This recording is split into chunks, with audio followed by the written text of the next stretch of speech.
In this lesson, I want to cover a strategy that will help you to increase the relevance score of your ads. First of all, what is the relevance score? Well, the relevance score is essentially a metric that tells you how relevant your ads are to your target audience. And at the end of the day, the relevance score has an impact on the performance of your campaign. Now, the relevance score is determined by the amount of positive and negative feedback your ad receives. And the relevance score is determined on a scale from 1 being very low to 10 being super high. And the strategy we're about to cover can reduce your CPA, your ad cost, by as much as 50%. So here we go. Before we focus on the strategy, I just want to talk about really briefly about why the relevance score is so important and why it's actually good to have a high relevance score, a relevance score of at least an 8. Well, first of all, a high relevance score will result in higher quality impressions, and it also determines the amount of impressions that you're getting. So a high relevance score tells Facebook essentially that, or tells the algorithm, that the ads that you're serving are relevant to your target audience. People are clicking on it, they like it, they share your ads, they comment on your ads. So there's all sorts of positive user interaction going on. And because Facebook tries to protect the user experience, the algorithm kind of favors your ads if the relevance score is high. So you're getting more impressions, and also the quality of the impressions that you're getting is higher. Compared to your competition, you're going after the same target audience with a lower relevance score. Moreover, a high relevance score will lower your CPMs and your CPCs. As we figured out before, it can actually lower both metrics by as much as 50%. However, and this is something that is really important, the relevance score is definitely a metric you should pay attention to, but it's not the main metric. You have to focus on your main KPIs. For example, your cost per lead, and especially the quality of the leads, for example, that you're generating. There was just one campaign I took a look at, was like 3 days ago. There was one ad with a super high relevance score. I think it had like a 9, which is really, really high.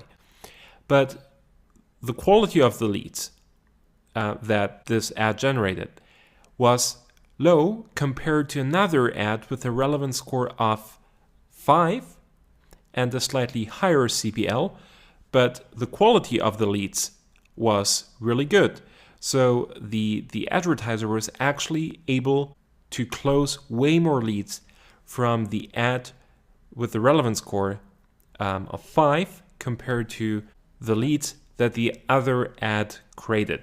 So what I want to tell you, focus on the relevance score. It's a huge point of leverage to get your cost down, but look at your other metrics as well. Don't turn off ads with a lower relevance score, a relevance score of 5, 6, or 4.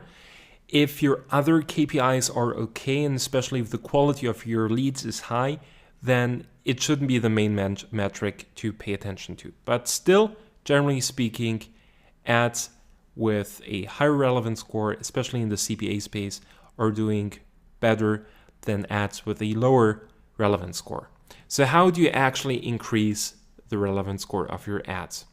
Well, as I mentioned in the beginning, something Facebook is looking at to determine your relevance score is the user interaction, the user engagement, positive and negative user engagement. And what is positive user engagement? Well, apart from people clicking on your ad, it's things like whether they like it, whether they share your ad, whether they comment on it. So all kinds of interaction with your ad, social interaction, that has a positive impact on your relevance score. So your relevance score goes up, hence your CPM and your CPCs drop. Now, how do you actually get the relevance score up? by focusing on user engagement. Here's what I really like to do, what we like to do when we launch campaigns.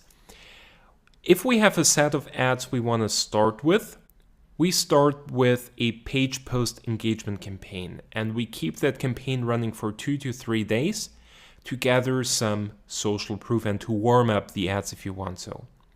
After 2 to 3 days, we launch a conversion campaign to the page post IDs of that PPE campaign.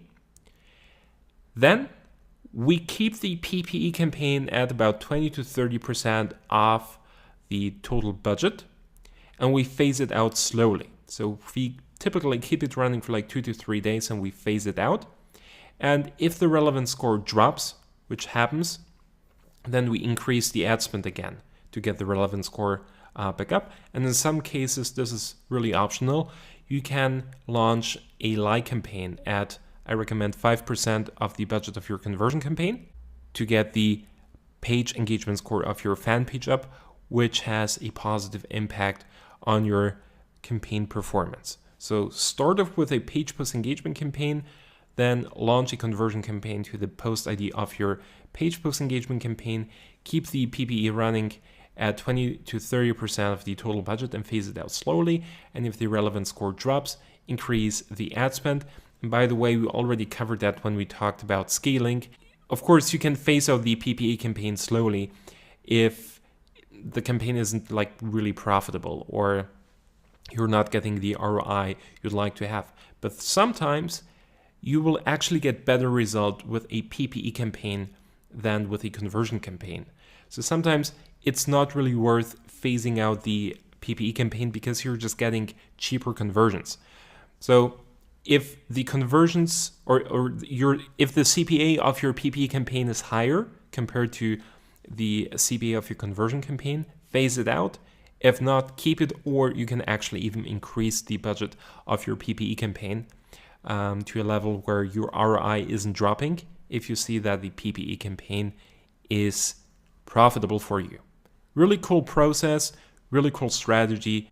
Long story short, the relevance score isn't your main metric, but it's definitely a huge point of leverage to reduce your ad cost and to increase the ROI of your best performing ads.